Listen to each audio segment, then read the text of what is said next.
MTH 501 assignment number 1 है हमारे पास।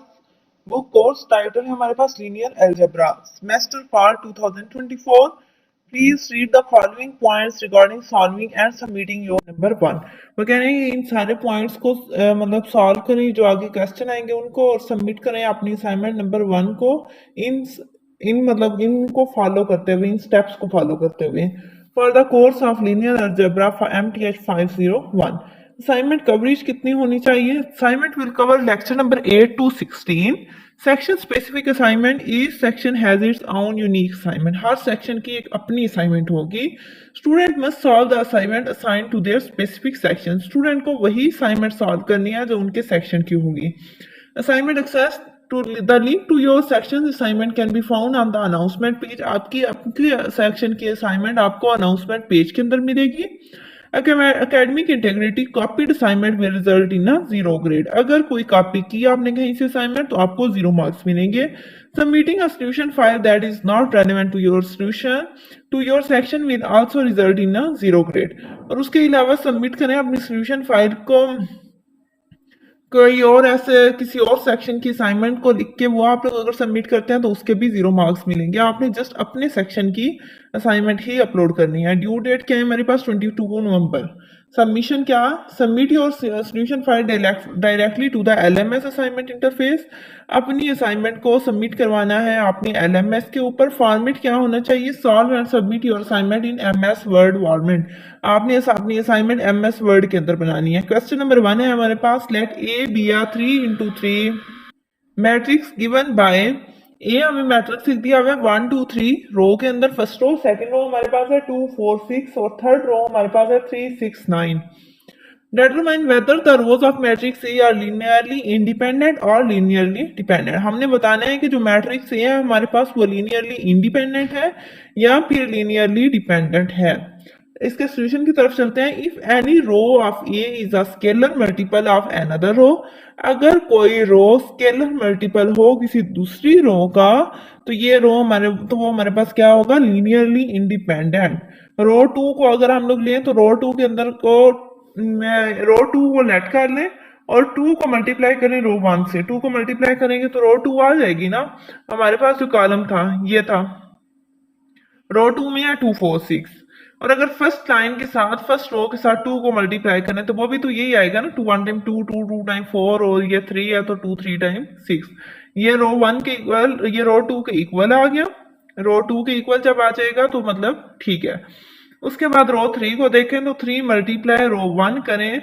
रो 3 हमारे पास ये है, रो 1 ये है। 3 को जब मल्टीप्लाई करेंगे तो ये आ जाएगा ना, ये वाला।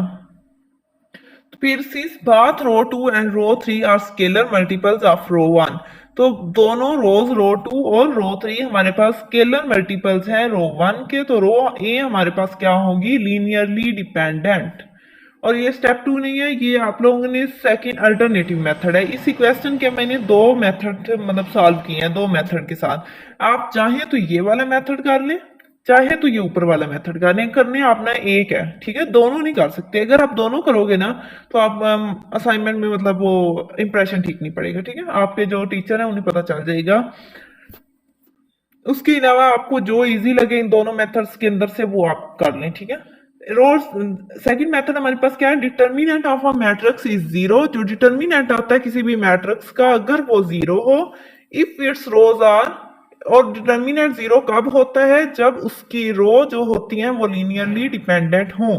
तो डिटर्मिनेंट ए हमारे पास क्या आ जाएगा? डिटर्मिनेंट 1 2 3 सेम रो 1 ए लिए वाली रो लिख दी हमने। उसके बाद डिटर्मिनेंट ऑफ ए को हम लोग डिनोट किस तरह करते हैं? एक ये मॉड के अंदर।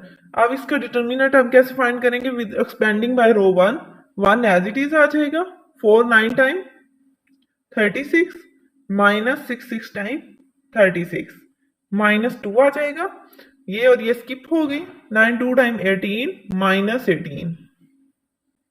इसी तरह जब 3 को लेंगे तो ये हमारे पास आ जाएगा 6 2 टाइम 12 माइनस 4 3 टाइम 12। तो ये दोनों भी 0 हो जाएंगे। 1 के साथ भी 0, माइनस 2 के साथ भी 0 आ जाएगा, प्लस 3 के साथ भी 0। ये आ जाएगा 0 माइनस 0 प्लस 0। ये सारे स्टेप आप लोगों ने कर लेने हैं, ठीक है।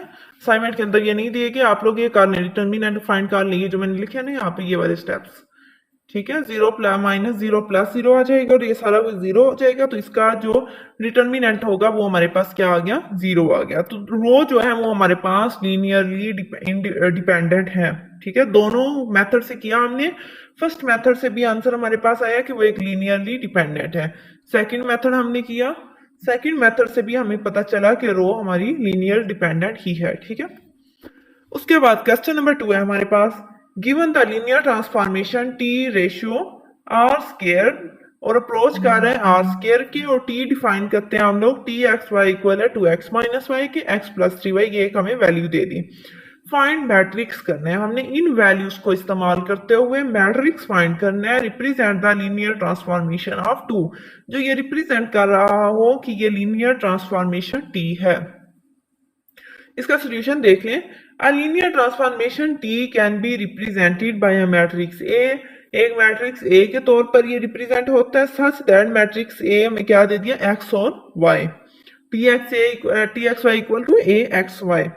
टू फाइंड ए को फाइंड करने के लिए वी कंप्यूट टी, एक दफा एक्स की जगह पे 1 पुट करेंगे, वाई की जगह पे 0, फिर सेकंड कंडीशन में एक्स की जगह पे 0 और वाई की जगह पे 1 पुट करेंगे। कंप्यूट करें, जब फर्स्ट टी को 1 और 0 पुट करेंगे तो क्या होगा, हमारे पास जो क्वेश्चन था वो क्या था, 2x की जगह पे 1 माइनस वाई हमने 0 पुट करना है, x हमारे पास 1 है प्लस 3 y हमारे पास 0 है, तो ये 2 1 टाइम 2 हो जाएगा, माइनस 0 कॉमा 1 प्लस 0, यह आ जाएगा 2 कॉमा 1, और इनके इर्द गिर्द ब्रैकेट्स भी हैं, ठीक है। तो 2 कॉमा 1 हमारा कंप्यूट 1 और 0 का आंसर आएगा। उसके बाद जब कंप्यूट टी 0 1 करेंगे, सेम वही का इक्वेशन जो हमारे पास क्या आती है, 2x minus y comma 3 comma y plus 3x, जब 0 और 1 पुट करेंगे, x की जगह पे 0, y की जगह पे 1, कॉमा 1 प्लस 3x, हमारे पास x 1 0 हो जाएगा ना, 0 नहीं, x 1 है और y 0 है, ये मिस्टेक होगी, ये क्या आ जाएगा, नहीं नहीं एक्स ही 0 है, ठीक है, ये यहाँ पे 0 है, ये क्वेश्चन के अंदर मिस्टेक हो गई है, ठीक है। ये 2 1 टाइम 2 हो जाएगा, माइनस 1, सॉरी ये 0 होगा, ये यहाँ पे 0 है एक्स की जगह पे, 0 माइनस 1 कॉमा 0 प्लस ये 3, ये x प्लस 3y था, ठीक है, ये 0 होगा और यहाँ पे 1 होगा और ये 0 प्लस 3 आ जाएगा, और इसकी जो फॉर्म बनेगी माइनस 1 और 3 बन जाएगी, ये इनके इर्द गिर्द ब्रैकेट्स हैं, ठीक है, माइनस 1 और 3 हमारे पास फॉर्म आ गई। जब फॉर्म द मैट्रिक्स के अंदर हम लोग इसे कैसे लिखेंगे, हमारे पास जो वैल्यूज आई हैं वो क्या आई हैं, एक आई है 2 और 1, और एक हमारे पास आई है माइनस 1 और 3, ठीक है। इसमें से 2 जो है वो x की वैल्यू है और माइनस 1 भी x की वैल्यू है, तो हम लोगों ने इनको ऊपर रखना है, 2 माइनस 1, क्योंकि 1 x की वैल्यूज ऊपर थी, फिर ये 1 y की वैल्यू थी, 3 भी y की वैल्यू होगी, क्या आ जाएगा 1 और 3, ये हमारे पास मैट्रिक्स बन जाएगा 2 1 माइनस 1 3। उसके बाद क्वेश्चन नंबर 3 है हमारे पास, consider the matrix 4 2 1 3, calculate the inverse of matrix B, ये एक मैट्रिक्स B है, ठीक है, B इक्वल है, if it exist, inverse find करना है अगर वो इसके अंदर एग्जिस्ट करता है तो। अब ये अगर देखें तो इसका ऑर्डर क्या बनेगा, 2 रोज मल्टीप्लाई 2 कॉलम्स, ठीक है, 2 इंटू 2 का कॉलम बनेगा।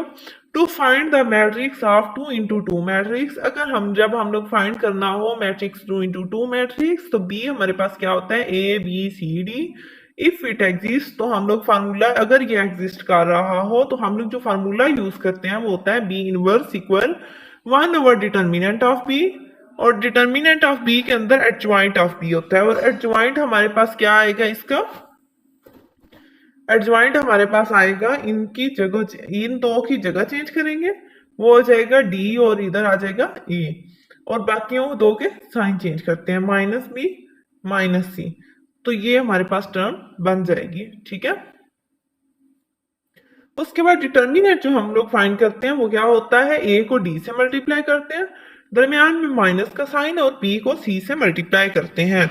For the given matrix be given जो हमारे पास b है, अब उसका हम लोग इनवर्स फाइंड करते हैं, तो उसका डिटर्मिनेंट हमारे पास आएगा 4 को 3 से मल्टीप्लाई करेंगे, -2 को 1 से, तो 4 3 टाइम 12 आ जाएगा, -2 आ जाएगा। ठीक है, 12 - 2 हमारे पास क्या आ जाएगा, 10 आ जाएगा।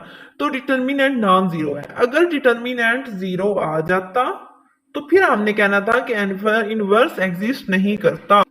अगर इनवर्स इसका डिटर्मिनेंट के अंदर कोई वैल्यू आई है, वो नॉन जीरो है, तो फिर हम लोग कहेंगे कि इनवर्स एग्जिस्ट कर रहा है, मतलब हम इसका अब इनवर्स फाइंड कर सकते हैं। एडजॉइंट बी क्या इसका बनेगा, इन दो की जगह चेंज 4 और 3 की हो जाएगा 3 4, और इन दो के साइन चेंज यानी -1 -2। अब हम लोग इस पे अप्लाई करेंगे इनवर्स फार्मूला, वो क्या होगा, ये देखें, हम मैट्रिक्स के बाहर 10 है, तो हम लोग लिखेंगे 3/10 -1/10 -2/10 4/10। ठीक है, जब ये सारा कुछ लिखेंगे, जब इन्हें डिवाइड करेंगे 3/10 करेंगे तो 0.3 आएगा, 1 - 1/10 करेंगे तो -0.1, जब -2/10 करेंगे तो -0.2, जब 4/10 करेंगे तो 0.4 आएगा। ठीक है, ये हमारा लास्ट क्वेश्चन था। होप सो आप लोगों को असाइनमेंट की समझ आ गई होगी। अगर फिर भी कोई कंफ्यूजन हो तो कमेंट बॉक्स में पूछ सकते हैं। उसके अलावा अगर किसी को पेड असाइनमेंट चाहिए हो तो डिस्क्रिप्शन बॉक्स में मेरा नंबर मौजूद है, वहां से आप लोग मैसेज करके पेड असाइनमेंट बनवा सकते हैं। Thank you so much.